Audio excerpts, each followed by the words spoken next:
let's get into the giant mailbag. What crazy thing did Citi do this week? It's time for Mattress Running the Numbers. Ready for the main event? The main event. Frequent Miler on the air starts now. Today's main event, winning the Alaska and Hawaiian Airlines merger. Alaska has announced that the merger is done. It's a finished thing.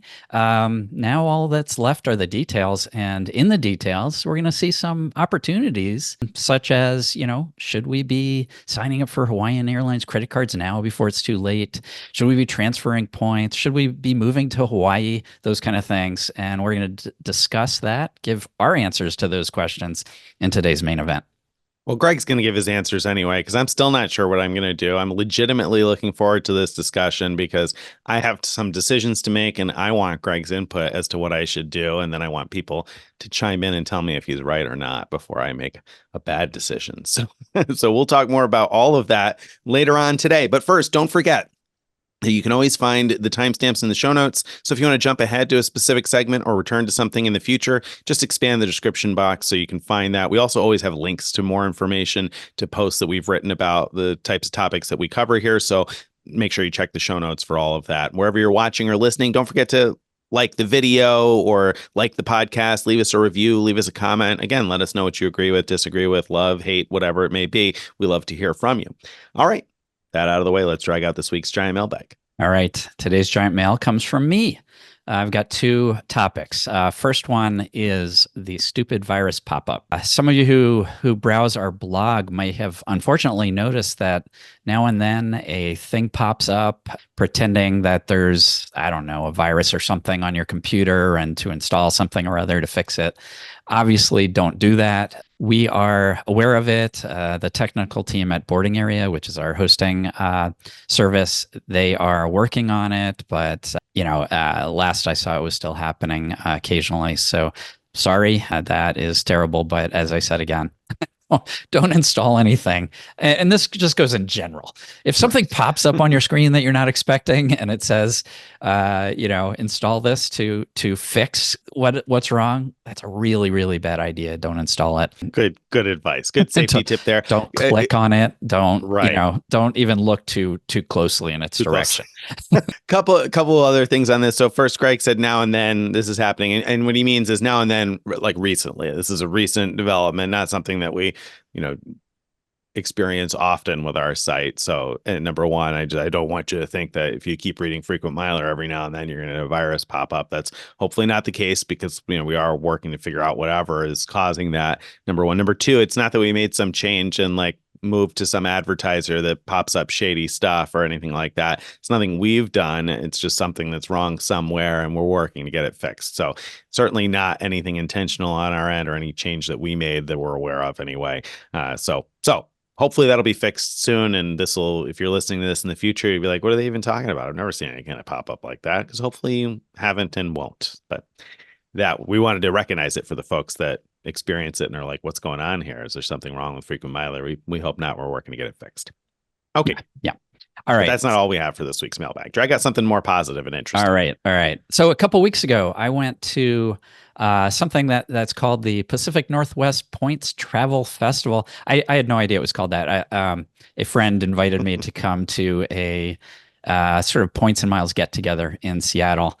And I agreed to talk at the event, but it was really, he asked me questions while I answered them. But it was a lot of fun and I met a lot of great people there.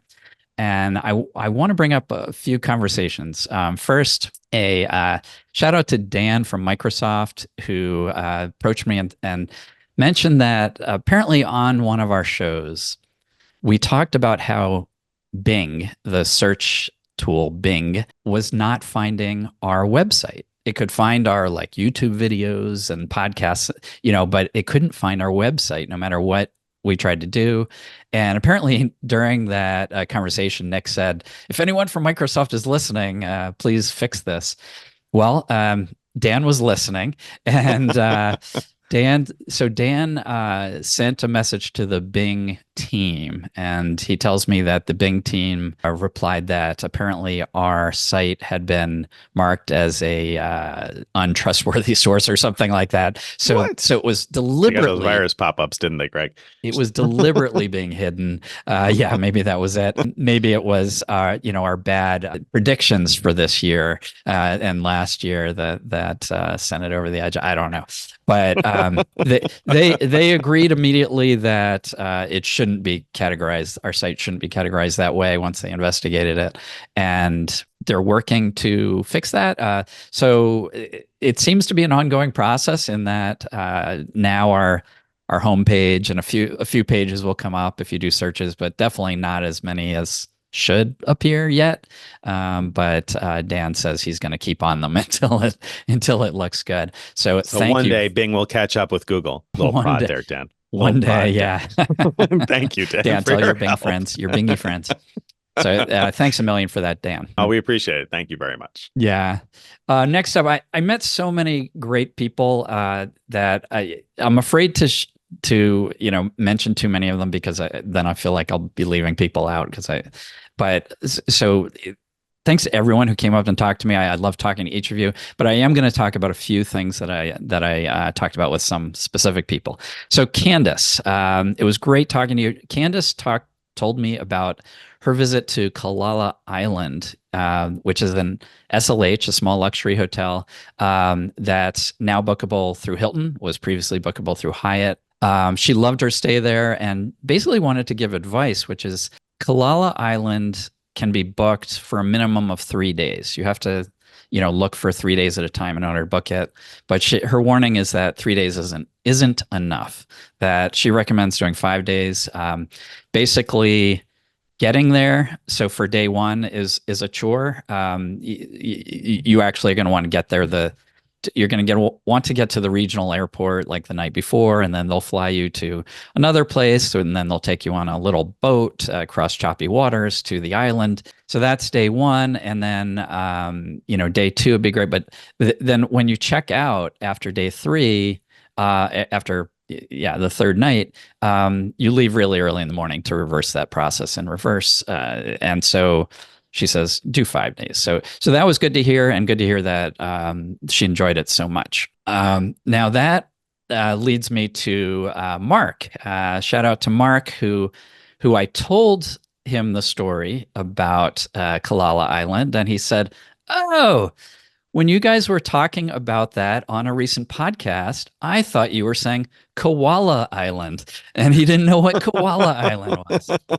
So there you go. That's an easy mistake to make there. Yeah, I totally get it. They sound pretty much the same. Kalala, not koala. Yeah, so that's Cala. Some things just get lost in translation. I mean, we're looking at it, because we're referencing like a couple of notes. Yeah.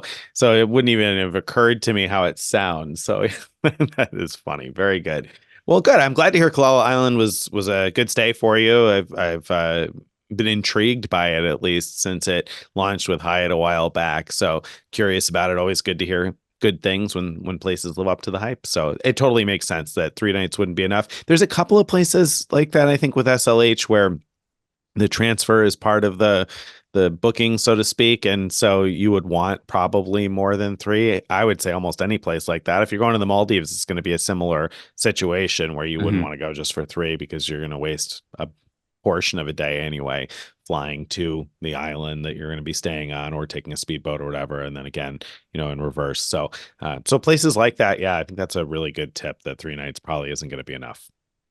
Yeah. And last but definitely not least, shout out to the Seattle Paddle, Walker Castle. This is the youngest podcast fan I've ever met. Walker is Candace's son. So Candace is the Kalala Island person. And he's 10 years old and says he's a big fan of our show. Wow. Awesome, Walker. Good to hear from you. Now, why did I call him the Seattle Paddle? Because he placed first in the Washington State, in Washington State, in the USA Mullet Championship. I don't know what that is, Greg. You're going to have to tell me more. So a mullet is a hairstyle from the I'm 80s, I familiar think. with a mullet. Yes, I live in And the so there countryside. I'm are familiar. there are mullet competitions, and Interesting. so he was a winner in his age group, and he called himself the Seattle Paddle in that competition. Seattle paddle. I Um, like it. I like it, yeah, Walker. Very good. yeah, Very yeah. good. Now his mom says that I asked her about like, well, what does he like on the show? And he says, or she says, that his favorite segment is matches running the numbers. She says, we've been inspired to take some spontaneous trips and stays because of it. And he's currently looking forward to a Hyatt mattress run in Las Vegas at the Rio, in particular because there's a few claw machine arcades there that he's been dying to visit. So, Very good. I like it. I like it. Going to be a lot of fun. So I'm glad to hear that. I'm glad the Seattle Paddle is out there. I've got a picture in my mind now with the name Seattle Paddle and knowing that you won the mullet competition. So one of these days, I hope I get a chance to meet you and see if my picture matches. But congratulations on that, Walker. And I mean, congratulations on getting ahead of the game. Because if you're listening to Frequent Miler on the air now, I can only imagine where you're going to be in another 10 or 20 years. I can't right. imagine where you're going to be. I'm curious. I'll be very curious to hear what you end up doing and where you end up going with this game when you become old enough to get cards of your own. Yeah, seriously, that's awesome. And if there's any even younger listeners out there, please give us a shout via mailbag at frequentmiler.com. We'd love to hear from you and tell us what you like about the show. And it honestly, it surprises me that young listeners are interested. In fact, we joked about it once about a guy who said he forces his family to listen as they're in doing car trips. But I'd love to hear from you, and so please do shout out to us. And lastly, on this whole overall topic of this event that I went to, I want to apologize for not letting people know in advance I was going. It occurred to me later that I should have mentioned on the show in case anyone from that area wanted to show up, and I would have loved to meet you. Next year, they're doing it not in Seattle, but in Vancouver on September 6th of 2025. I can't say yet whether or not I'll be there, but hopefully someone from the team will be there. Tim lives in the Seattle area, which is not far from Vancouver. He wasn't, ironically, at the Seattle event because he was in Europe at the time, which I guess was an okay excuse. But if you're interested, you can go to pointstravelfestival.com, and we'll put that in the show notes. And there's probably going to be a way to, they say they should have the event up for sale. I don't think it's very expensive by September 30th, but either way, you could check there for the latest news about the event if you're interested. Very good. So that's pointstravelfestival.com. Cool. All right. So card news. Let's talk about cards today. We got some big new offers out on the Delta cards. So you can earn between 80 and 110,000 miles with just one card, depending on which of the cards you apply for. Of course, there's the gold, the platinum, and the reserve Delta cards. So those offers certainly may be worth it just for the miles. And, we do often say that Delta miles are limited in use. It's hard to find good partner award use cases with Delta miles. Not impossible. Greg's written about where you can still get great value out of Delta miles. But I think the general consensus is that most people are likely to use Delta miles for domestic flights on Delta metal. And there you're looking at getting more than a penny per point in general. So, these are offers that are worth easily $800,000 or more, depending on how you use the points and which card you get. And they come with decent benefits, right? So, I mean, you like the Delta cards, right? Yeah, I mean, if you're a Delta flyer, they're definitely it's worth having at least one because of the discounted awards, and of course, free check bags and things like that. But they have, as you get up in the to the platinum card and the reserve card, they have some really good benefits like the companion tickets and other things. So definitely worth checking out if you're a Delta flyer, and even if you're not, these offers are big. I mean, even if you're only getting 1 cent per point value from your Delta miles, you're talking about a lot of free flights with these offers. So good deals there. If you're interested in elite status, the status boosts that come with the platinum and reserve card are huge. I mean, you could get 2 of these cards and have Delta silver status this year, and then you could even do that JetBlue status match that we talked about, I think, in a coffee break. and have JetBlue status for over a year as well. So some great opportunities there. Very good. That's not all the big new card news this week, though. We've got other cards with increased offers, too, like the Amex Marriott Bonvoy Business Card now has an offer to earn 5 free night certificates, each worth up to 50,000 points. So each valid for a night that costs up to 50,000 points. Though, of course, remember, you can add up to 15,000 additional points to a free night certificate with Marriott. So 5 free night certificates after $8,000 spend in 6 months. So the 6-month spending window there should make the $8,000 spend not an insurmountable hurdle for most people. It's a little over $1,000 a month that you have to spend on the card in order to earn the welcome bonus. And 5 50K free night certificates could certainly be quite valuable. I mean, I think our first year value on that is well over $1,000, right?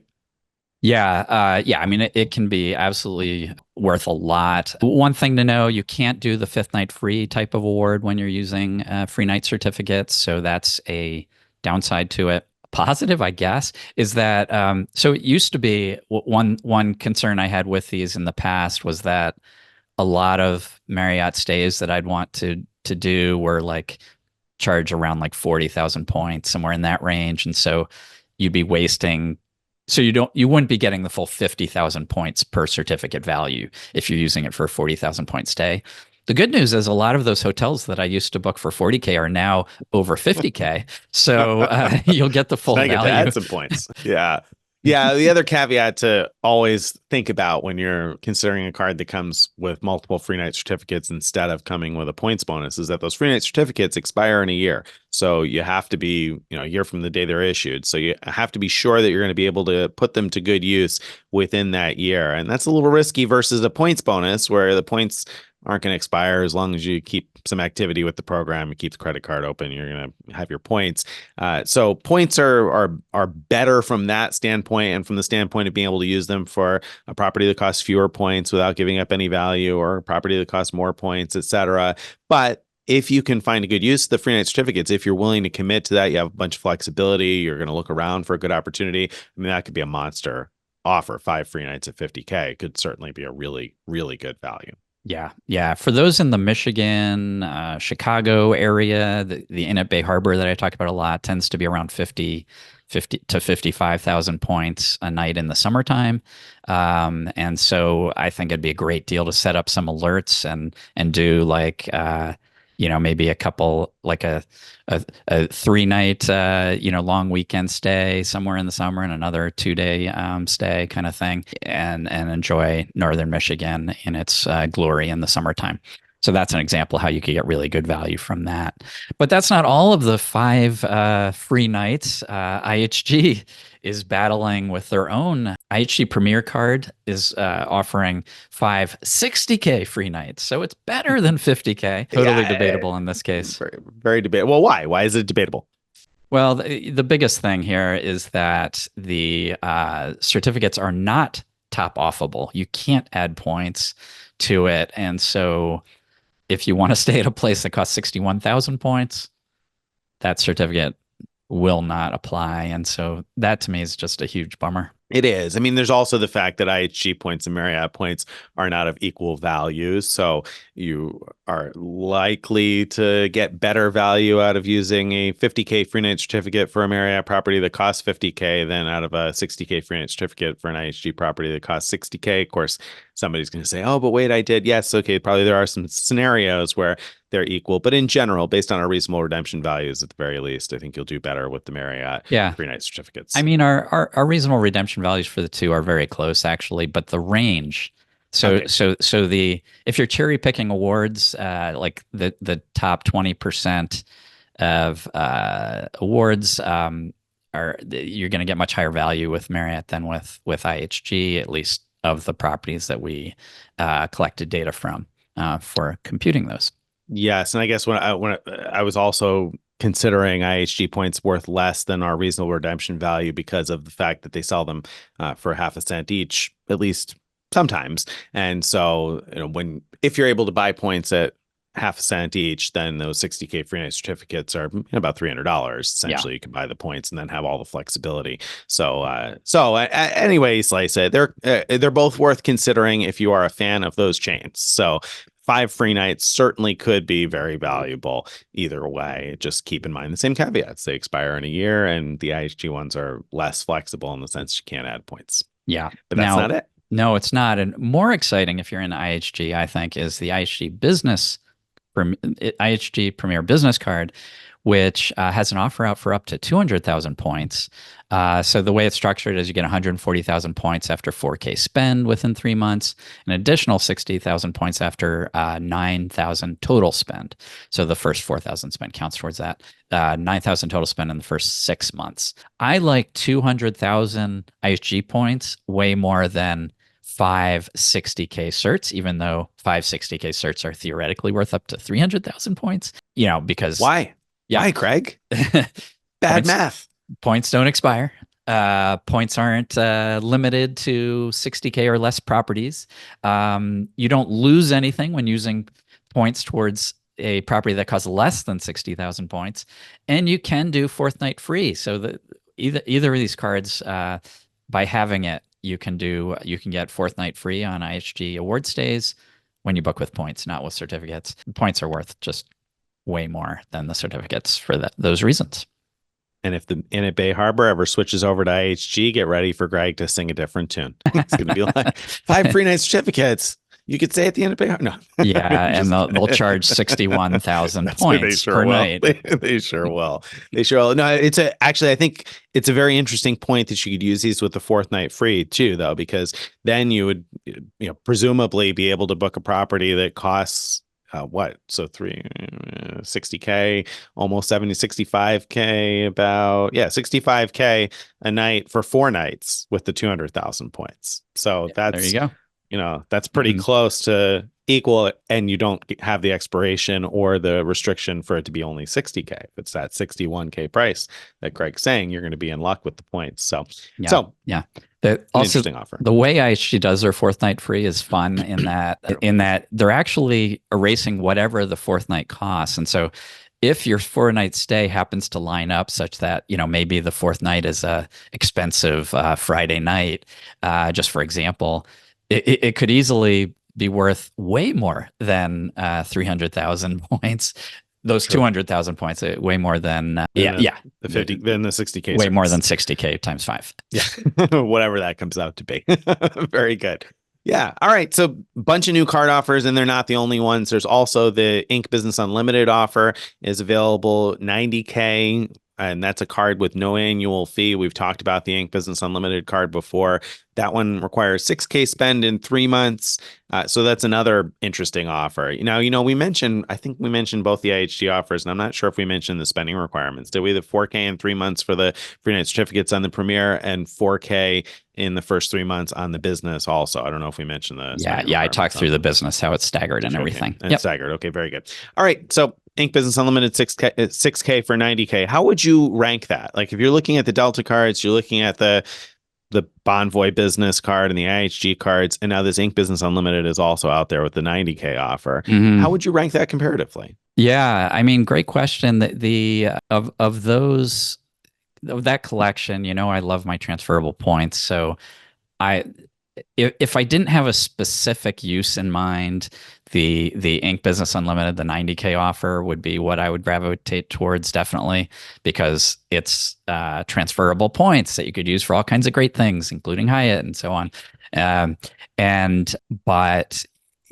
the rest are really dependent on knowing that I have like ideas in mind that, Delta, I'm going to be flying Delta. So I want to get those points so I could use those rewards. And then obviously Marriott and IHG, it depends on that you have plans to stay at Marriott and IHG properties. And of course, those free night certificate ones are even further limited and saying like, you wouldn't get the Marriott 50K free nights if you're planning to stay at a Ritz Carlton Maldives, because that's going to cost over 100,000 points every night, and you wouldn't be able to use those certs at all there. So that's those are the kind of considerations I'd have.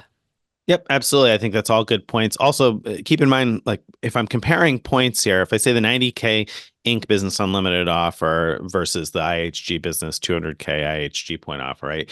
Keep in mind that you could cash out the 90K points through Chase for $900, and that's enough to buy 180,000 IHG points when they put them on sale for half a cent each. So it's not quite as many points, but you have the flexibility to, if you really want IHG points, if you don't need the full Yeah. 200,000, you could buy the points you need when you need IHG points, but also retain the flexibility to combine those with points earned on another Chase Ultimate Rewards card and transfer to airlines or transfer to Hyatt, where you could get 5 nights at I don't know, a category 4 at least anyway, with those points transferred 1-to-1 to Hyatt. In fact, you'd be 6 nights at a category 4 with that number of points. So I would say that Inc. Business Unlimited is fairly compelling comparatively, but Yeah.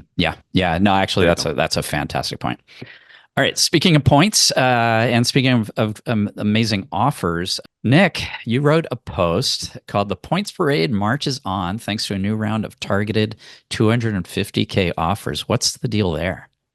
Well, Amex just continues marching along, and I continue enjoying marching to the beat of their drum. So I was poking around in my account because I had some big expenses coming up, and I found in the menu cards, view all business cards, that I had targeted offers on both the Business Gold and the Business Platinum. Business Gold of 200K, Business Platinum 250K.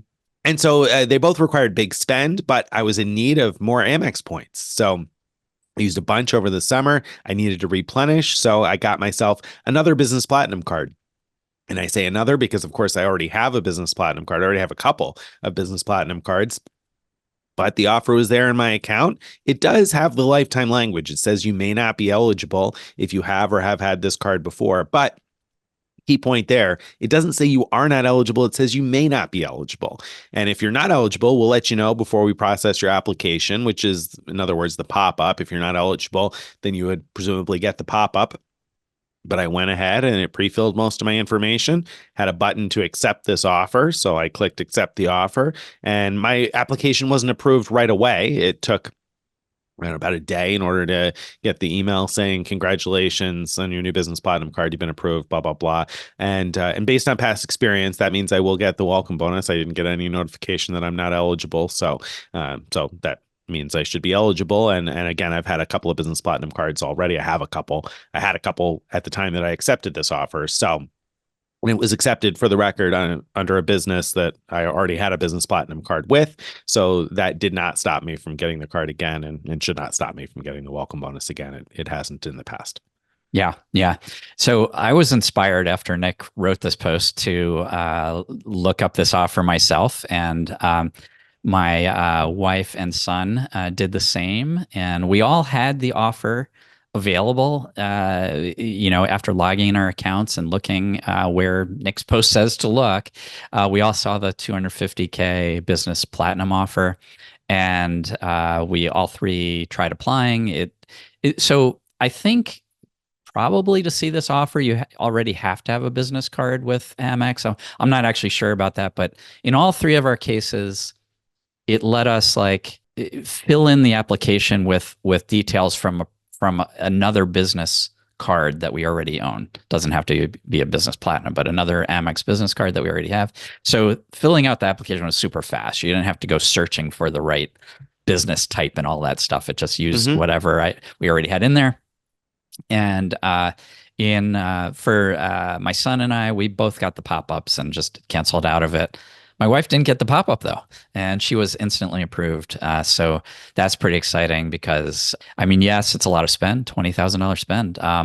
But after making that spend, even at earning just 1x on that spend, we're talking about having 270,000 new Amex membership rewards points, which is just crazy.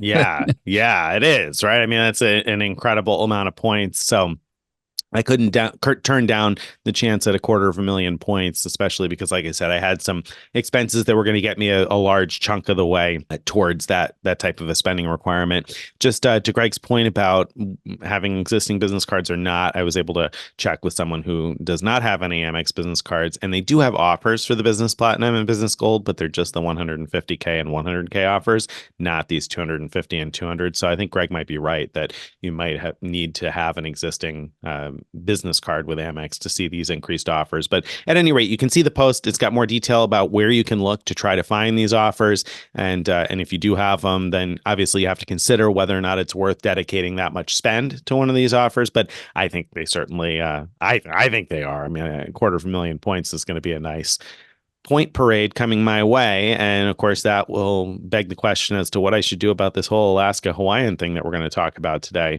knowing that I've got some more points coming in the not so distant future. Yeah, absolutely. All right, a couple more small things to mention. Amex Uber credits. There's some negative news there. If you have a personal Platinum card or a personal Amex Gold card, then you have Uber credits you get each month. And starting November 8th, in order to use those credits, in addition to having Uber Cash toggled on, you're going to have to also select your Amex or an Amex card for payment for your Uber ride or Uber Eats purchase.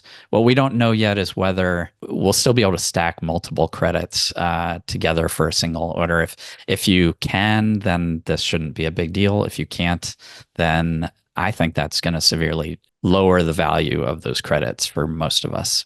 Yeah, I mean, that's going to be a huge bummer. That'll totally change things on my side in terms of keep or cancel with some of the cards that we have in our household, because I only really use those Uber credits now because they stack together. If it's only like $10 or $15 at a time, I'm just not likely to place multiple orders every month because I can't get it at home. So I only use it when I'm out and about, in an area where they have it, and being able to use it all in one meal, that is the entire value of that for me right now. So we'll see how that goes. I'll be really disappointed if you're only able to use one at a time.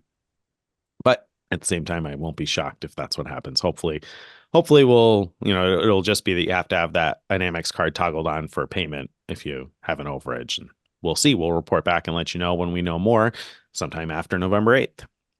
Yeah, there you go. Last thing in the Card Talk section, I just want to remind people that when we talk about all these great new offers, at the end of the year, you're going to be faced with a dilemma. Do you pay for the annual fee again? Do you cancel the card, or what do you do? And we like to recommend downgrading if possible, so that you don't have an annual fee or you have a lesser annual fee. And Nick has a great resource out there on the blog that's called Downgrade Pass: How to Keep Your Card But Break Up with Your Annual Fee or Find a Better Fit. So just a reminder of that resource that's out there. That's a good one to remind us about. And actually, that kind of reminded me of something I meant to say about the Business Platinum 250K offers out there. That's just going to go kind of against the grain of what's in that post that Craig's talking about, in that I'll be talking about canceling instead. But funny enough, one of my Business Platinum cards is up for renewal like in a couple of weeks here. It's actually, I think the annual fee just posted. And so I have to decide whether to keep or cancel it. And of course, now that I have a new Business Platinum coming with another 250,000 points at some point here, I'm probably going to cancel that existing Business Platinum that is up for renewal. I probably won't pay for another year of that right now. So that was one thing I wanted to mention, that I probably won't be keeping all of the old ones that I had. And because I did mention having a couple already, and I won't probably keep a few of those moving forward. And then the other thing I didn't mention when I said I have a couple of big expenses coming up that should get me most of the way to the spend. The other thing I should have mentioned is, of course, we're coming into the time of year where if you do buying groups at all, which we talked about on last week's show, and we have a resource post out about buying groups, this is the time of year when there tend to be more deals for buying groups. So opportunities to buy and resell things and make a little bit of a profit as we approach the holiday sales season. So that's another reason why I was confident that I could probably get the spend done at this time of year over other times of year. That made the offer more compelling to me right now than it would have been in like May. So Totally makes sense. Yep. Okay. That brings us, I think, to Mattress Running the Numbers. This week's Mattress Running the Numbers, we got a new Chase Marriott transfer bonus, and we were all excited about the last one. So I'm sure you're all excited about this one, right? Not so much. So it sounds great. 50% transfer bonus from Chase to Marriott through November 15th. And the reason we're not super excited about it, well, one reason is that in August, I think it was, we had a 70% transfer bonus. So this is lesser. And then the other reason it's not so exciting is that it actually depends what you compare it to decide whether it's exciting. So if you consider that our reasonable redemption value for Marriott points, meaning that the median value you're likely to get if you're not cherry picking awards is about zero point 0.7 cents per point. So with a 50% transfer bonus, that's like you're going to get about 1.05 cents per point value with your Chase points, which is really bad. I mean, you should be getting a lot more than that with your Chase points. Now, that's not necessarily the right comparison, though. If you cherry pick awards just a little bit, you can easily get around 0.88 cents per point, which also happens to be around the price that Marriott frequently sells their points on sale, in that like 0.85 to 0.9 cents per point range. So if you use that as the comparison, then your Chase points are worth 1.3 cents per point with this transfer bonus. So what Nick said. Yeah, exactly. we wouldn't yell at you and or admonish you for doing that, but also we wouldn't be excited about doing it ourselves. I think that's a good way to put it. It totally could be the right thing for certain situations, but yeah. Now, what if you're in the situation where you see an award, you want to book it, you need more, and it's very high value. Like, you'd be getting great value for your Marriott points, and that does happen, by the way. And you need extra Marriott points. So your options are, transfer 1-to-1 from like Amex, for example, or buy points. If they're not on sale at the time, they usually cost 1.25 cents per point each. So if your best option is to buy them for 1.25, then this is like getting 1.87 cents per point value from your Chase points, and that's suddenly really decent. So I think that ultimately it depends what your options are for getting the points if you have a very high value award. Yeah, I think that's a great point. If you need points now for a high value award and your best alternative is paying 1.25 cents per point, then yeah, you'd probably want to go ahead and do the transfer bonus if you're getting enough value out of your points that way. So if that's your boat, then sail on and go ahead with the transfer bonus. I wouldn't speculatively transfer points to Marriott at a 50% bonus. It's not worth that at all, because I wouldn't have enough confidence that you're going to get better value out of your points that way than you would with many of Chase's airline partners. Or, keep in mind, you can still transfer 1-to-1 to Hyatt and get pretty good value in a lot of cases. So I would be pretty hesitant to consider doing, or I'm not even hesitant. I definitely wouldn't do that speculatively, but otherwise in the situations Greg mentioned, I think it makes sense. All right. That was this week's Mattress Running the Numbers. Let's talk about points and award talk. We got a couple of car rental deals coming up this week, or new car rental deals to discuss that might be worth taking a look at. So, Greg, why don't you talk about the Avis deal? Yeah, I don't usually pay a lot of attention to Avis because their rewards program, in my opinion, is not great, but they have a nice promo out, which is rent twice for 2 days and get a free rental day. Big caveat there is you have to have preferred elite status with Avis.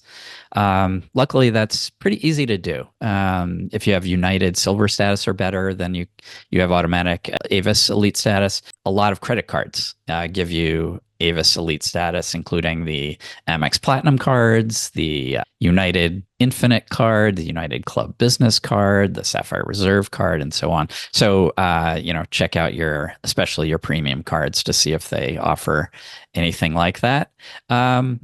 The rentals have to be paid, and certain discount codes are excluded. You have to register and then rent before or by February 28th of 2025.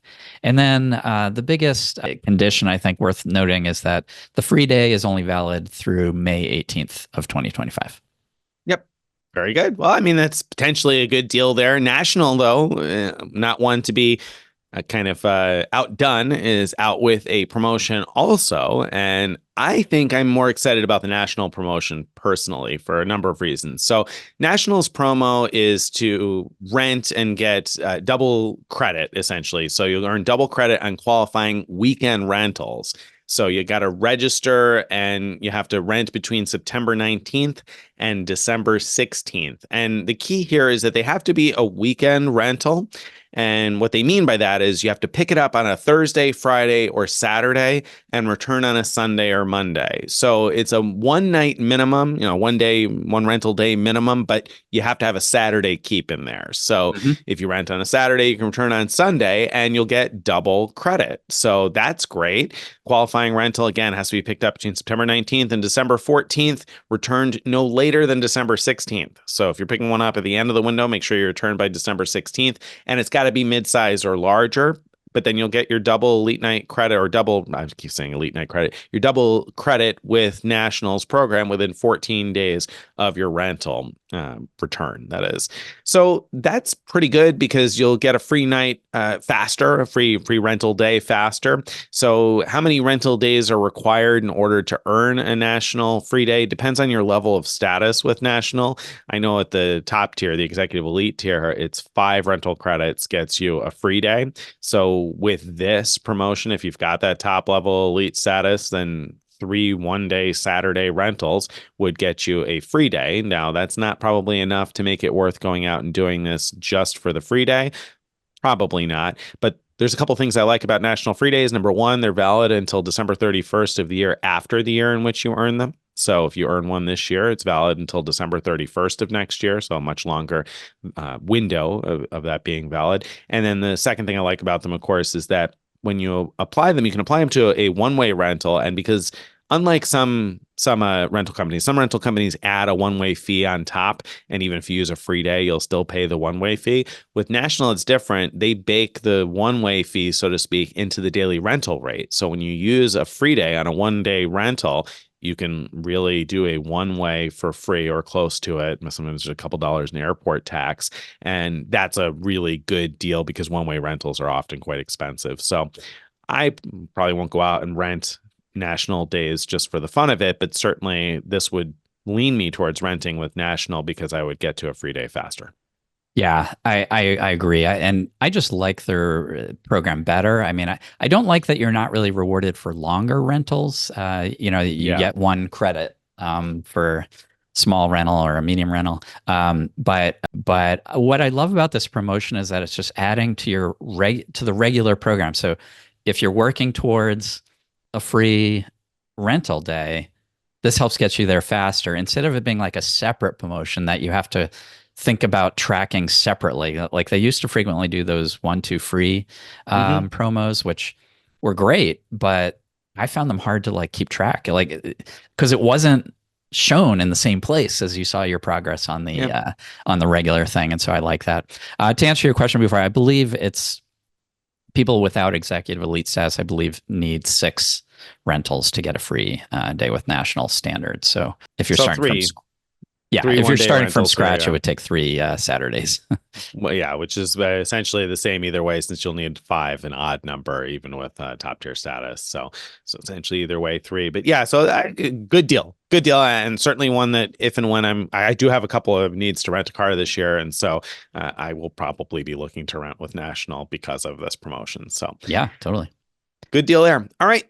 That's that. But then we have a little bit more on points talk. Citi's out with transfer bonuses. What are the new transfer bonuses with Citi? Yeah, both of them are through October 19th. One is a 25% transfer bonus to Avianca Life Miles, which we see those kind of things pretty regularly. So that's pretty cool.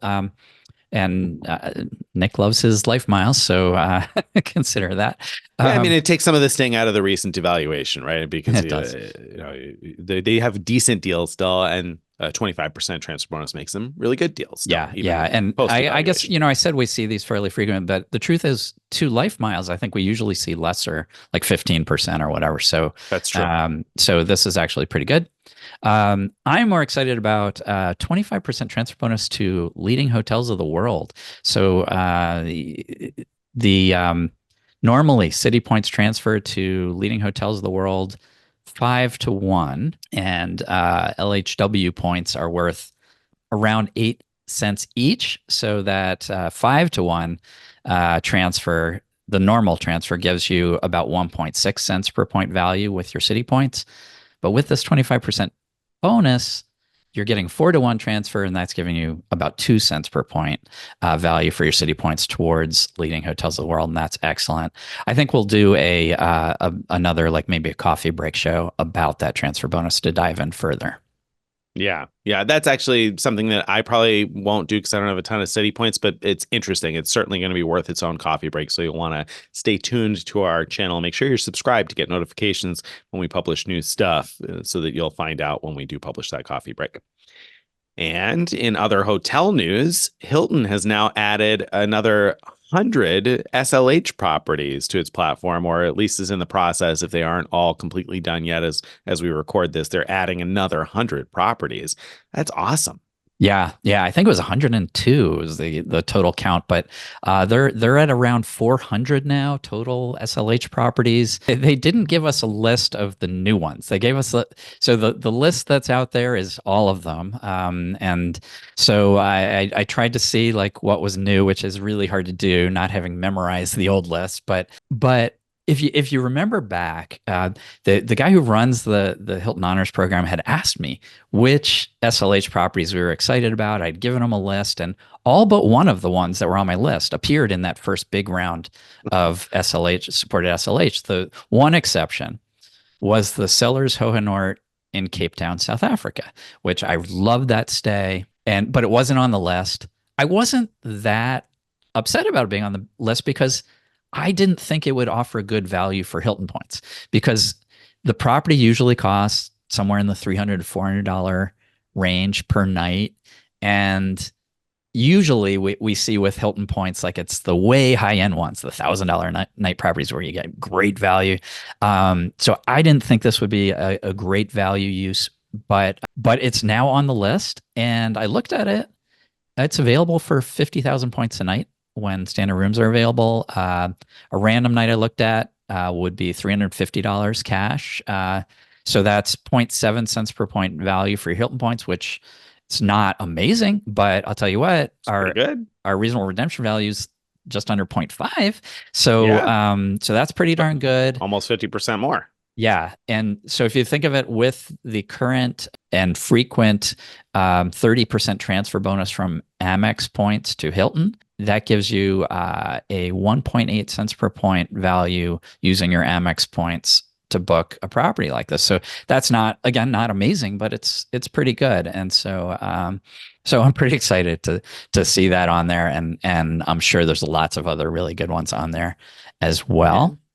And if you're excited about that or that sounds interesting to you and you're like, oh, I need to know more about this, then you should go back and listen to our coffee break episode number 26 that we recently published, which was a debate about the 30% Amex to Hilton transfer bonus. Should we do it? And we talked about whether or not we should, or you should, and why or why not. So you want to listen to that episode because that has a lot more information about this whole Hilton SLH partnership and what we think about whether you should take advantage of the transfer bonus to book these or not. Absolutely. All right. That, my friends, brings us to this week's main event. Main event time. Winning the Alaska and Hawaiian Airlines merger. Boy, Alaska announced all of a sudden that the merger's complete, meaning that I guess it means the agreement is complete and there's no more barriers to it, and so it's legally in play. The announcement included a lot of fluff, but also some really good, useful details as well. I have a list of bullet points here. I'll try to run through these quickly. And so expanded global access. I think that's just talking about because there's 2 airlines now, you could get to more places. You can purchase flights on both sites. Okay. Alaska Great. Lounge members can now access Alaska lounges when flying Hawaiian Airlines. Great, but very limited use there. Now here we get to the more interesting things. Okay.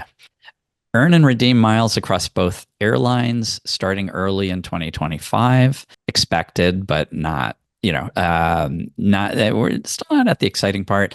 A single loyalty program is coming. So that answers a question about whether they'd keep their loyalty program separate and just sort of like have the points in common, like the Avios programs do, or Right. would they just have one program? They're going to have one program, but we're not going to know details about it until mid 2025. So I think we're looking at late 2025 as the earliest that'll actually happen. Which And we kind of expected it would take a while for them to yeah, yeah, integrate programs. Right? We thought that of course. it would probably be a year or maybe 2 years before they're able to integrate all of that. Yep, yep. And they introduced this seemed kind of out of nowhere to me, but a program for Hawaiian residents called. Why don't you pronounce that one, Nick? I thought you were. Our pronunciation will not be good on this. So there is a program for Hawaii residents. It's Huaka Oh, apostrophe I. Is it Hawaii, Hawaii. Hawaii? I don't know. I'm not. We're not sure. Sorry. We apologize. Hopefully, somebody can let us know because we appreciate our pronunciation being corrected. So it's a program for Hawaiian residents that offers some specific benefits for those who live in Hawaii. Yeah, yeah, and none of the benefits are going to knock your socks off, but it's much better than nothing. You get 10% off one booking each quarter. You get a free check bag. You get sort of to be determined exclusive network-wide deals each month. And they hinted at even better benefits for Hawaiian MasterCard holders. And we'll talk a little bit more about that as we get further down on this main event. But perhaps the most surprising thing. Now, I said before, we expected it might take a year or two for the loyalty programs to merge. And I think that when we expected that, I hate to put words in Greg's mouth, but I think both of us expected that at some point you might be able to move miles back and forth between the two programs. But we figured that point would probably be, I don't know, next year, year after. It could be a long time. We really didn't know. Yeah. Turns out it's going to be a little bit sooner than we expected, right? Yeah, this is amazing. The announcement says later this month. Now, What? looking at the calendar, it's already late in the month as we record this, and as the announcement was made. I mean, I guess it was mid month, but it means within 2 weeks you're going to have that ability to seamlessly transfer miles between the two programs at a 1-to-1 ratio for no charge, and that's pretty exciting for reasons we'll talk about soon as well. Finally, last bullet point, status matching. For those who have status in either program, you'll be able to match across programs later this year. And probably a little more exciting for those seeking status is that you'll be able to earn status for next year based on your combined elite qualifying miles. So if you have earned some elite qualifying miles over on Hawaiian and you're working towards your Alaska, then that's going to help you. Those will be counted together. So Nick, you and your family, since you just earned a bunch of Hawaiian qualifying miles, you might want to think about this, what you're going to do. Totally. Totally. It's really going to make me have to consider it for a number of different reasons, but one of which is because we do have a trip or two coming up where we could fly an American and I could book a revenue fare. And now do I want to do that and credit to Alaska? Because I'm going to be, halfway to the first level of elite status. There's a lot of questions going on in my mind, but we've got other questions that are probably more broadly applicable and pressing for everybody. And so the first question is going to lead into my questions later on. What is going to happen to Amex membership rewards transfers to Hawaiian Airlines Hawaiian Miles, which is now going to be part of the Alaska program? So, if you're not familiar, Hawaiian is an Amex transfer partner, 1-to-1. So if you've got any of those Amex membership rewards cards, membership rewards points earning cards, you can transfer 1-to-1 to Hawaiian. And now, since we'll be able to seamlessly transfer to Alaska, essentially it turns Alaska into a 1-to-1 transfer partner of Amex membership rewards points. So, I mean, first of all, what's going to happen there? Is that going to stand? Is Bank of America, which of course has the exclusive credit card agreement with Alaska Airlines and is probably the reason why Alaska's never been a transfer partner of most of the major transferable currencies, is Bank of America going to let that stand? What's going on? Is that going to continue? So I think there's maybe three likely scenarios here, or we could debate how likely they are, but here's three scenarios. One, we lose the ability to transfer Amex to Hawaiian on or before we're able to transfer points back and forth. Two, that we keep the ability to do that transfer until sometime next year when they're ready to merge programs, either like when the announcement happens, or maybe we actually keep it all the way until the programs merge. I think that's a reasonable scenario. Of course, it's possible that we lose it anywhere in between those two as well. But in terms of talking about like time periods where it might happen, I think we're talking about before the end of the month, or before, by, let's call it mid next year, because that's when they said the announcement will happen about the merging programs. Or maybe it'll just continue indefinitely because they'll work out some agreement where they'll be allowed to do that. I think those are the three sort of big picture scenarios worth considering. I have an opinion about what I think is most likely, but I'm interested first, Nick, if you have a thought. Threw me under the bus with that one. Oh my goodness. Well, so I'm nervous that the first one's going to be it, that it's going to end before they enable the points transfer, that's just an unannounced thing, that Amex will cut Hawaiian out because they have to, because, whatever's going on with this agreement. I'm worried about that, but I think if I were betting, and maybe this will change by the time we're done with the show, but if I were betting, I think I would bet on it continuing until mid next year, whenever the programs become one program. And I think that then they may cease to be an Amex partner. I think there's definitely a non-zero chance that it just continues on, because they did say from the beginning that they intend to continue marketing both brands separately. And I think that makes sense from a marketing standpoint, because when people are talking about going to Hawaii and thinking about going to Hawaii, at least if you're not located on the West Coast, Alaska probably is not a word or term that comes to mind when you're thinking about getting to Hawaii, whereas Hawaiian Airlines surely is. So I think from a marketing perspective, it makes sense for them to keep both airline brands, even though it's going to be one program and under one ownership. However, so if they keep that, maybe they will just keep the two mileage, not the mileage programs. Obviously, they're going to combine, but maybe they'll keep existing agreements. So maybe Amex will continue on with Hawaiian. I think that's a non-zero chance, but I think it's more likely that this is going to end middle of next year. So I think if I had to pick one of them and place my money on a bet, my bet would be that Amex transfers will continue until mid next year. But I'm not sure that I'm confident enough about that bet to miss the chance to transfer now. Right. And that's exactly my feeling. I believe that it's going to continue until the programs combine. In fact, I would bet, I'm not sure I'd bet much, but my bet is that when they announce, so mid next year, when they announce the details of the programs merging, that they'll also announce that Amex is going to lose the ability to transfer to Hawaiian. Like, I think that's when we'll find out about it, and it'll happen at once when the programs actually merge. Yeah, I mean, so there's a risk for those who haven't transferred their Amex points already to Hawaiian. So I transferred while the transfer bonus was in place through the end of August. I transferred just short of 1 million points to get 1.2 million or close to that Hawaiian miles. So you placed a big bet.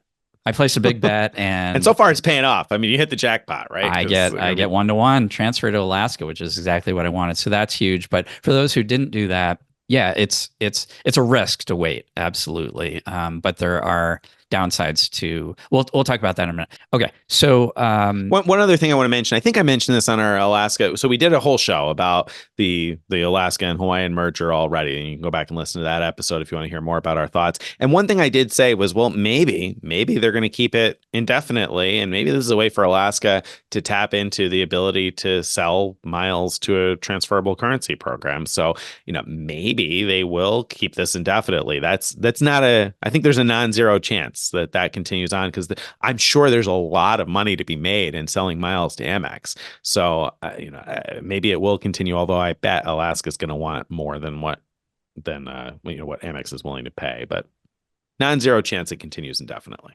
Yeah, non-zero chance. But my bet is still on that. When the merger happens, it'll be gone. But that's just, again, what I'm betting on. The other big question in a lot of people's minds is what's going to happen to the Hawaiian Airlines credit cards.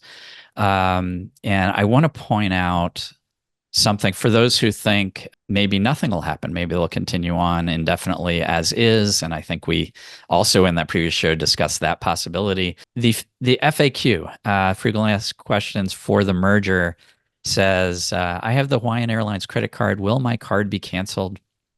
The answer is your Hawaiian Airlines credit card will continue to function as it does today. As of now, there are no changes to the Hawaiian Airlines credit card program or your cardholder benefits.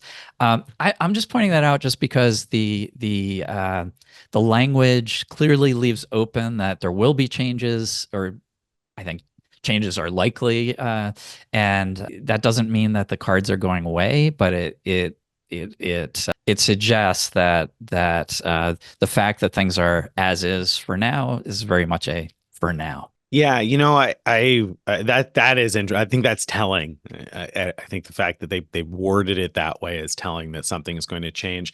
And my bet long term here is that they're going to create a name for the mileage program where it's going to be Alaska Magic Miles and Hawaiian Magic Miles.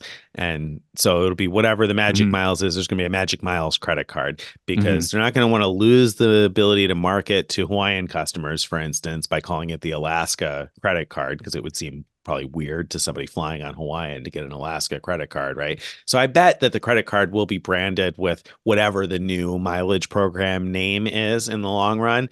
And there's a definite non-zero chance that then it's a Bank of America card, because Alaska does. I think they had recently renewed their agreement with Bank of America, if I remember correctly. So long term, yeah, I think those cards are probably not going to be around. But whether they stick around, whether you keep your card, I mean, it may be that Barclays hangs on to existing customers in perpetuity. We don't know. So at any rate, probably that you're on the clock, I'm guessing. If you want to get one of those cards, the clock is ticking. So you probably want to consider it sooner rather than later, I think. Although we'll talk about maybe why you might want to wait in a minute here. Yeah. Okay. And it just occurred to me when you said they're going to come up with a name for a common name. I agree with that. That seems very likely to me. And you probably won't be Magic Miles. Well, Magic Miles, that's as good as any, because I was trying to think of one that could at once invoke thoughts of Hawaii and Alaska, and Aloha polar bear or something. Miles, I don't know. Nothing comes to mind. Polar bear Miles. Yeah, I don't know. I'm not sure. I'm not sure what it would be. But all right. Well, I mean, there's an opportunity for them to come up with some sort of an interesting name that surprises us. And speaking of opportunities, let's talk about the opportunities that exist now that we know more. I mean, we had speculated on a lot of things before, but now we have a pretty clear picture of what's going on overall. Even though there's a couple of question marks we just mentioned, we've got a much clearer view now than we did just a couple of weeks ago. So what are the short-term opportunities to consider?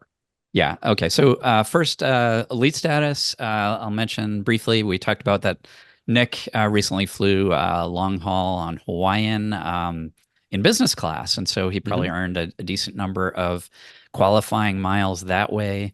He could, if he doesn't already have an Alaska card, get one and spend his way to additional elite qualifying miles on Alaska's side. And because he'll have qualifying miles on both sides, that's an opportunity to get to status quicker. He also mentioned he could credit like American Airlines flights to Hawaii. Well, he could also credit to Alaska, and he could just, look up which one. No, that's what I meant. Yeah. That's what I meant. Crediting to Alaska. Options.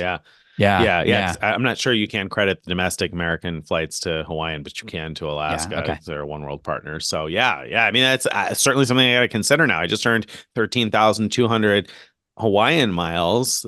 Each member of my family, all four of us, earned 13,200. That's more than halfway to the first level of Alaska elite status. MVP requires 20,000 elite qualifying miles. MVP Gold is 40,000. So more than halfway to MVP. Now, do I have to consider booking some flights that I can credit to get myself the rest of the way to MVP when this merges? I didn't in a million years consider that I might end up close to Alaska elite status when I made that move. Right. So yeah.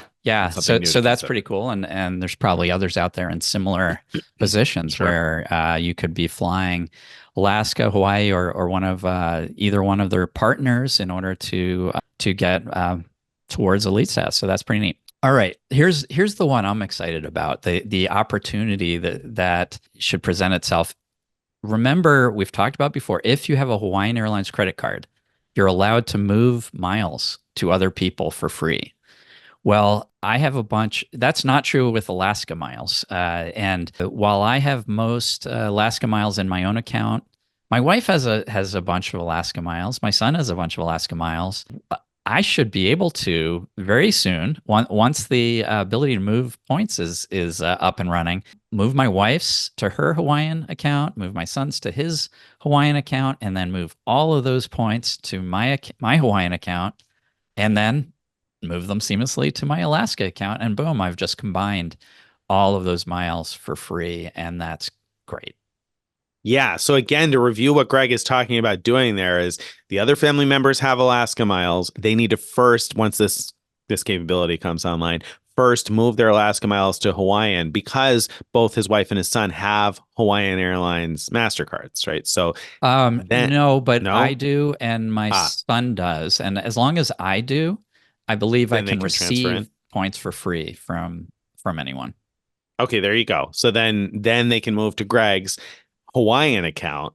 But then, of course, ultimately he wants them in Alaska because, of course, Alaska miles are more broadly useful. There's a lot of Yeah. good sweet spots that are worthwhile there. So then he can move them all into Alaska. So I think that's a great strategy for combining miles. And if you're right, I'm gonna have to double check on that. But if you're right now that you can also receive them from anyone if you have the credit card for free, that's a really interesting point for me too, because one of my sons has like 20,000 Alaska miles on top of the 13,000 and change miles he just earned on Hawaiian. So if I could get all of those into my account, that's another 33,000 miles that could end up in my account. So yeah, I mean that the ability to play the shell game there and move them around to combine your airline miles, especially in a valuable program like Alaska, to find a way to combine household miles.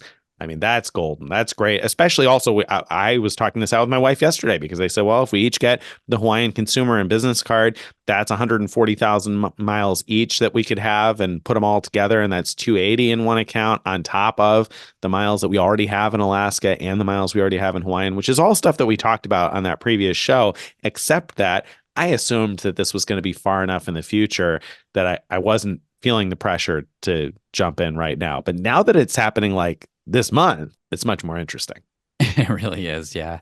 It's no longer theoretical. This is real and it's happening. So of course, the next opportunity to talk about is applying for those Hawaiian Airlines cards. Get the offers before it's too late. We don't know how long they'll be available to sign up new. I mean, could be forever, but it could be very limited time, or more likely medium amount of time. The strategy there, though, is a tough one, I think, because let's say let's say the Hawaiian Airlines cards are going to go away next year when the merger is completed, just for the sake of argument.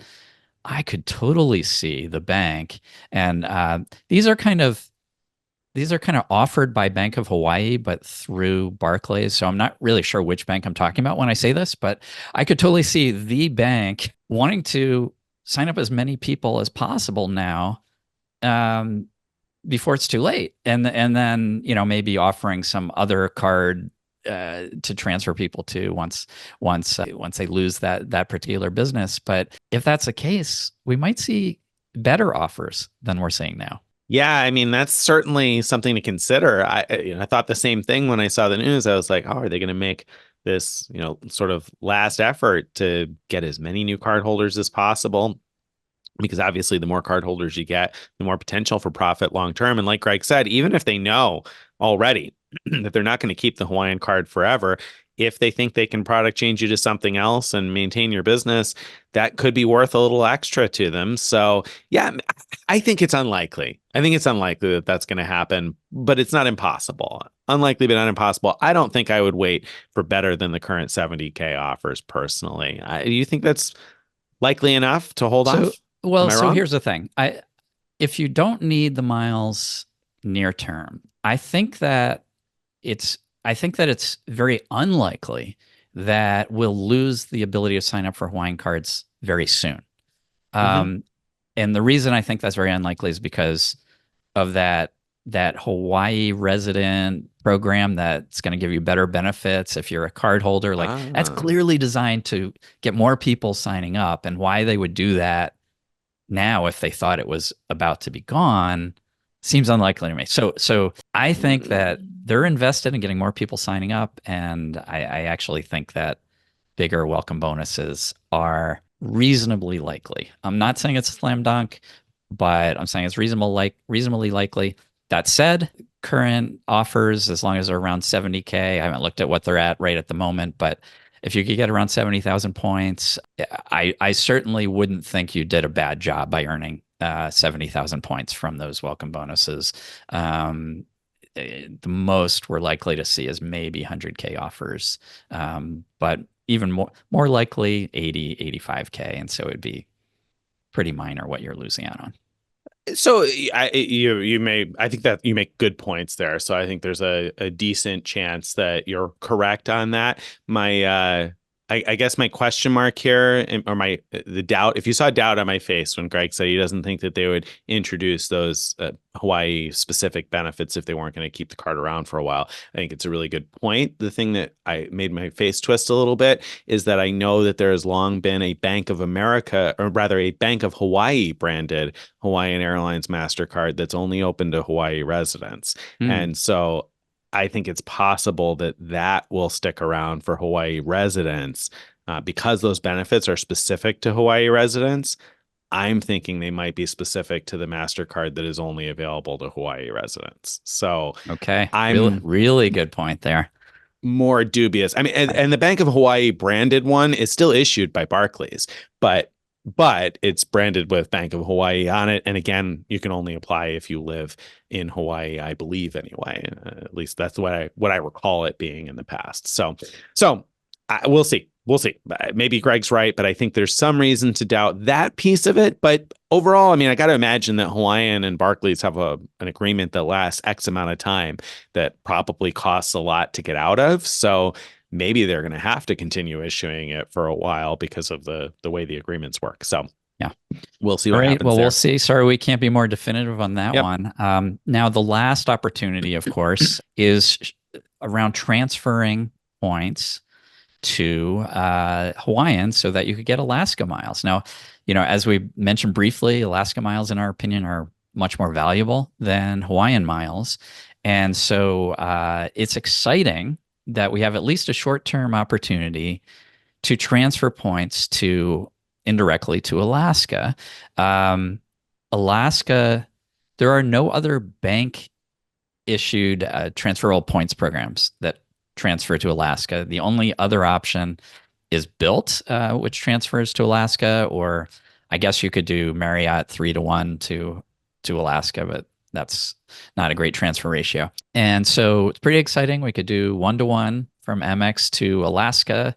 Right now, there is a small excise tax you have to pay to do that. So the question is, do you do it right now if you're interested in that, or do you wait? Do we have to hurry and do this before the ability to combine points is turned on? Well, that's certainly my question. My fear is that if they do end the transfers from Amex to Hawaiian when transfers from Hawaiian to Alaska become possible, boy, I'd hate to miss out on the chance to move some Amex points to Alaska now. Now, let's back up real quickly and say, okay, why does it matter? I've got the ability to transfer to lots of different airlines with Amex, and there's lots of airlines that have good sweet spots. So why do I care so much about this specific scenario? We always say don't transfer speculatively, right? So what are we even talking about transferring speculatively? And the reason is because Alaska does have some good sweet spots in their award chart. Those of us that live on the East Coast have some options to fly to Europe in business class for 45,000 miles, certainly or 60, depending on how far you're going. But there are some options for 45, and either 45K or 60K is a very good price for business class to Europe. And it's even better when you consider the fact that Alaska allows a free stopover on a one-way award, because then you could visit two different places for the cost of one award. And that's not the only sweet spot. There are other ones that are also still pretty good that maybe aren't the best price ever until you start considering the value of adding a free stopover on a one-way. And then if you like to build complicated trips, and goodness knows I do, then Alaska becomes even more appealing. And I assume that's why you already transferred over a large chunk of your points. Those are a big reason, but also sort of more generally, with the One World Alliance, you have a lot of programs where I wouldn't want to park a lot of points. Like they all have their little sweet spots, but American Airlines really the only one that I of the others besides Alaska that I'm like, yeah, I'd want to park a lot of points there because they are so generally useful. They have free changes and cancellations and all that, and the points don't have a hard expiry at any point, anything like that. Alaska has all those benefits too. And American, you can't transfer from anyone to get to American miles, but Alaska now we can. And so Alaska is an excellent alternative to American Airlines for those kind of things. In some cases, it's much better, like with the free stopovers. In some case, like if you want to book first class, it's not nearly as good as American, at least for partner awards. So it just depends. But I think of it as one of those programs where I feel really good about having a stash of miles for someday compared to, and there's not a lot of programs where I feel really good about that. This is one, and partly it's because too, Alaska redid the reward chart so recently that a major devaluation soon seems unlikely, whereas American, we're just waiting for the shoe to drop on their partner awards, which haven't devalued in so many years. And it seems unlikely that it seems likely that an American Airlines devaluation is coming. I think we've got a few years with Alaska. Yeah, I agree. I think especially with the increased scrutiny that the merger brings too, I think it's even more likely that we won't see, like you said, a major devaluation come soon. So I think there's some safety, which is a rarity. And I say I think because, of course, we don't know still, but we're reasonably confident that Alaska is going to be a safe place to have your miles for a couple of years anyway to get pretty good value out of them. So, yeah, I mean, do we wait? Like, do we wait for a potential transfer bonus? Because we just saw a recent transfer bonus. Amex had a 15% transfer bonus to Hawaiian that ended on 20%. August 31st. I'm sorry, 20%? 20% that ended on August 31st. So, like, are we going to see another one of those? Should I hang on and wait and hope that I can get even more value out of my Amex points and potentially have a time when I actually need to use them? Because right now, I don't have a near-term need for Alaska miles. So should I hold off on transferring to Hawaiian? Do you think we'll see another transfer bonus? Yeah. So, the first part, should you hold off, depends on what do you think is likely to happen about Amex's ability to transfer. And so I said earlier, I think it's most likely going to continue until at least mid next year. If you believe that, and you don't need your Alaska miles soon, then why not wait and see if there's another transfer bonus? Now, Tim, when he wrote the post updating it about the merger details, when the details came out, he wrote, I can't imagine we'll see a repeat of last month's transfer bonus. He can't imagine it. Flip side, I can totally imagine it for similar reason as I was saying why I could imagine bigger credit card offers. I could see that the programs want to earn the money from Amex. So Amex pays them for those miles when you do those transfers. And so they may want a lot of people transferring because it's a cash infusion basically for that program. And if they know the Amex thing is going to be going away, they're going to want to get as many people transferring before that happens as possible, theoretically. And so if that's true, I could totally see new ones. I could see bigger ones. I wouldn't imagine more than 30%, but I can imagine a 30% coming. Do I think it's very likely? No. I think it's. I'm gonna throw out some probability numbers that are totally off the top of my head, but just because I feel like people need some guidance. Yeah. And so all right. The chance of the transferability continuing till mid next year, I think the probability is very high. I'd put in the 85% range for that. The chance of a transfer bonus before it's too late, much lower. I'm going to say 30%. Put it at the same range as the top range of the transfer bonus that I think is likely. Interesting. Well, that's interesting to me. So I part of the reason I'm hemming and hawing over here is because I'm considering what to do. Because in my household, we've used a lot of points this year. Took a couple of big trips, really big one that I wrote about recently during the month of August. And so I've used a lot of points over the last year. So now I'm sitting in a situation where we've got like around 500,000 membership rewards points, which is lower than I like to be. It's a little low for comfort, which I was happy to now pick up a new business platinum card and have another 250,000 coming along, so I would feel a little bit more of a cushion. However, now I'm looking at it and saying, okay, well, I've got the major trips for next year already booked, so I don't probably have a near-term need for my transferable points, even though I want more than I currently have because I like to have cushion in case a great opportunity comes up. I don't have a near-term need in mind for my Amex points, and I've got another 250,000 coming soon.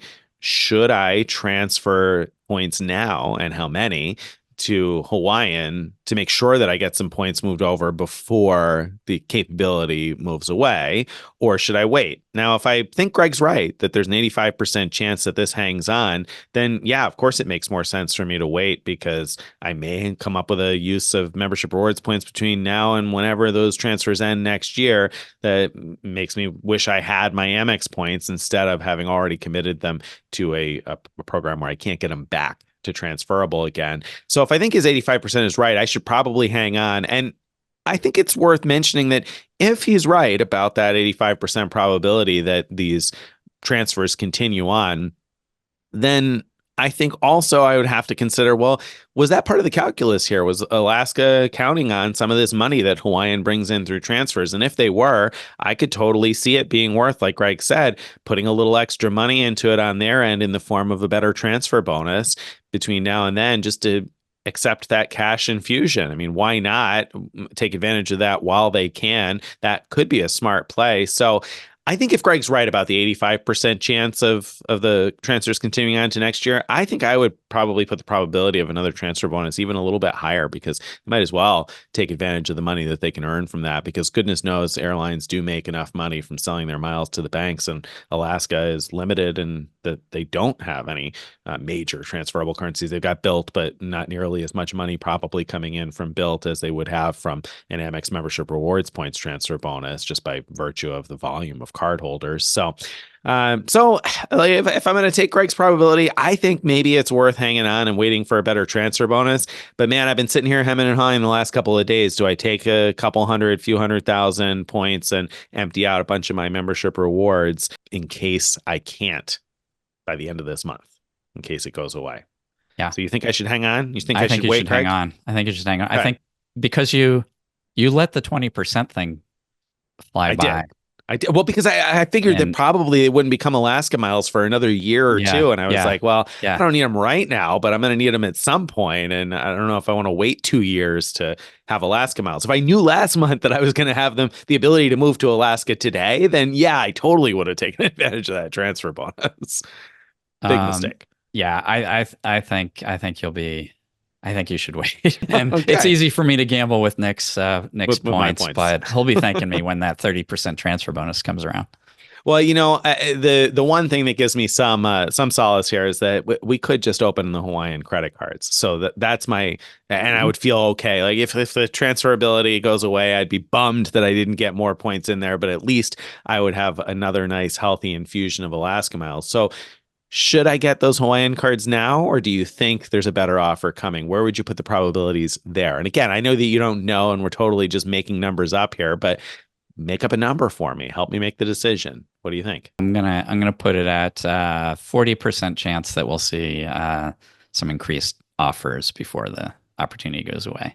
Yeah. Okay. So I wouldn't put it at even odds. So 40% or less, I'd say. I would more recommend for you, Nick, to maybe at least try applying for the business Hawaiian cards now. That won't, touch your credit or anything, and then maybe roll the dice on the personal ones, something along those lines, just so that you can hedge your bets. Yeah, and when he says won't touch your credit, he means won't affect my 524 count, because they won't be reported to the personal bureaus. So yeah, I think the business cards make sense to get now. I totally agree with that strategy. I think that's in fact what we will probably do, is get those business cards. So then my final question is this one. So all right, we've each got a little over 13,000 Hawaiian miles right now, and you need 20,000 miles with Alaska for elite status, or the first level of elite status, the MVP status. So about 7,000 miles short. So a round trip to Hawaii would basically cover that. Now, my wife is an Alaska Airlines business card holder, so we've got a companion certificate. So I took a quick look at Google Flights Wow. here a second ago, and it looks like from New York, we could do like a weekend trip to Hawaii for around $500 round trip for one ticket. So with two tickets, a little bit over $600 round trip. Should we go to Hawaii for a weekend at some point in order to, presumably, if I'm able to earn 1-to-1, which I mean, I could fly Alaska for that price, by the way, the prices that I was quoting. So I would earn 1 mile per mile flown. So that would make up the difference for us both to have MVP status for about $600 on a mileage run to Hawaii. Should I mileage run to Hawaii, Craig? If you were anyone else, I'd say, well, no. I mean, you don't fly Alaska enough for it to matter. You probably have. I think you have American Airlines status, I do. so you could use that for when you're flying any one world carrier. So that's ridiculous. But for you, of course, you should do it. That'll be great, great content for the podcast and for the blog. Absolutely. You love Hawaii. You can earn some of those Aloha polar bear miles with that trip. So yes, do it. He says yes. He says yeah. yes. We'll see what the missus has to say about flying all the way to Hawaii for a short period of time. But yeah, it crosses my mind that it could be interesting nonetheless. And the reason I say that, of course, is because if you have the Alaska Airlines cards and you have the associated companion certificate, which if you've had the card for a long time is automatic. And if you've only gotten it in the last few years here, then you have to do $6K spend in order to get it. But the thing that makes those particularly interesting is that both people flying receive full Alaska Airlines mileage credit. So even though the companion ticket's only $100, the companion also earns the miles. So we would both earn the miles and the status. But like Greg said, it's probably unnecessary, but also kind of fun. Well, so let me know when you're going. Maybe I'll go. Maybe I'll go too.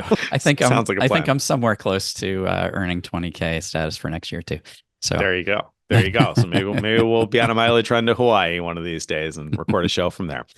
All right. Well, I think that probably wraps up our main event, right? I think that's about the end of that. So that brings us to this week's question of the week. This week's question of the week was one that I found interesting, and this is going to be kind of niche, but nonetheless, for those of us that like the game, it would be interesting to learn a thing that may or may not be applicable here. So somebody writes in and says, I've been a daily reader of the blog for a few years. This is my first mailbag question. I recently used my Amex Platinum to pay for the tax on an award ticket. I noticed a charge for travel delay for $9.95 2 days later. I searched your site, but didn't return anything. If there's a post on this, please point me there. Question is, doesn't Amex Platinum already have travel cancellation and interruption insurance and trip delay insurance covered?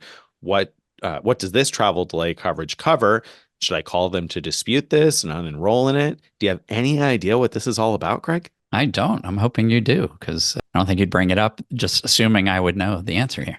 No, I wouldn't have in this case. There are times when I do that, but this was one where I did not. But rather, I looked at it, and when I first saw the question come in, I thought to myself, this person must have checked a box to buy travel insurance. So that was my first thought. During the checkout process, oftentimes there's a box that's like, insure my trip for just whatever it is. And I was thinking they must have done that and just bought the travel insurance through whatever airline. And so I thought that's probably the most likely thing. But then I went back and I was like, well, man, let me give it a Google anyway. Let me Google the phrase like Amex $9.95 trip delay charge or something along those lines. And I came across some old threads on Reddit and Flyer Talk. And so apparently, if I'm correct, and this isn't apparently because like Greg, when I saw this, I did not know about this. So this is what I've picked up in a little bit of Googling and what I assume is the case. Long ago, the Amex Platinum card used to come with a benefit that my understanding is that when you bought an airline ticket, they would automatically charge you $10 for trip coverages. Baggage insurance is what most people seem to refer to as a $9.95 benefit. They called that a benefit because they would automatically recognize that you're buying an airline ticket and you must want that insured. So apparently this was a benefit that some people have been grandfathered into. So my guess is that this person writing in has an old platinum card of some sort that had this benefit turned on when they got it. And surely, they advertised that as a benefit. Hey, you can get trip delay coverage. You don't have to do anything. It'll just automatic. I can't believe that was advertised as a benefit, but apparently it was. And The more important thing here for you to know is that, yes, it is possible to turn that off. So I think what I read is you have to call Amex Assurance, which is Amex's travel insurance arm, in order to get it turned off. But I'd probably start by Wow. calling the number on the back of your card and just talking to somebody from Amex and seeing if you can turn that off there. So you're right. The Amex Platinum card should come with automatic trip delay and baggage insurance and all that. Although I don't know for sure whether that applies retroactively if you've got one of these old cards that used to charge you $10 a pop for trip coverage. So you may want to double check what your card does cover with an Amex wrap, and better yet, get it in writing. Do it through chat or through an email or something, a secure message type of a thing, to get a in writing as to what your card does cover, because I'm assuming that it is an older card. And there are some older cards that stick around for a long time and may have different benefits. So worth checking on all that. If it were a new Platinum card, then yes, I'd be very confident that that's all included. At any rate, if you don't want to get charged $10 every time you buy an airline ticket, then definitely give them a call and ask them to turn that off, because you don't need to have that. And I would hate that, because I like to book awards and things like that I may cancel later on. And I assume that they do not refund your $10 when you cancel your ticket. So it seems like a horrible benefit to have ever offered. But Yeah. Also, along the lines of asking to have it turned off, I mean, just ask for it to be credited back to you too. Yes. They should be able to do that pretty easily, I would expect. So that's really interesting. I didn't know anything about that. It's amazing what a little Googling can uncover. I noticed you didn't Bing it because of the I'm sorry, Dan. with Bing. I'm sorry. After all of your help, Dan, I should have binged that one. I'll make sure to Bing something for next week. But no, I unfortunately put that one through the Google machine. But good to know that when you do see odd things like that, sometimes there are odd grandfathered benefits, and sometimes they really are good benefits on old cards. So it's worth knowing what your card has or doesn't have, and how that can sometimes vary from the current iteration of the card, because there are other cards where that'll be the case too, where if you have a really old one, you may have some benefits that a new one wouldn't have. So I thought it was worth mentioning for that. And for anybody who does have an old Platinum card that makes an airline charge and is like, what is this $10? Well, there you have it. Apparently it was a old benefit of the card. So that brings us to the end of this week's episode. If you enjoyed this episode, you'd like to get more of this stuff in your email inbox each day or each week, you want to go to frequentmiler.com/subscribe to join our email list. You can follow us on all the various social media, join our Frequent Miler Insiders Facebook group to discuss this type of stuff all day, every day. And wherever you're watching or listening, again, don't forget to like this show, give us some feedback. And if you have a question that you'd like to be considered for a future question of the week, or a piece of feedback that you'd like us to consider for a giant mailbag, you can send that too. Send it to mailbag@frequentmiler.com. Aloha, polar bears. Well done. Well played.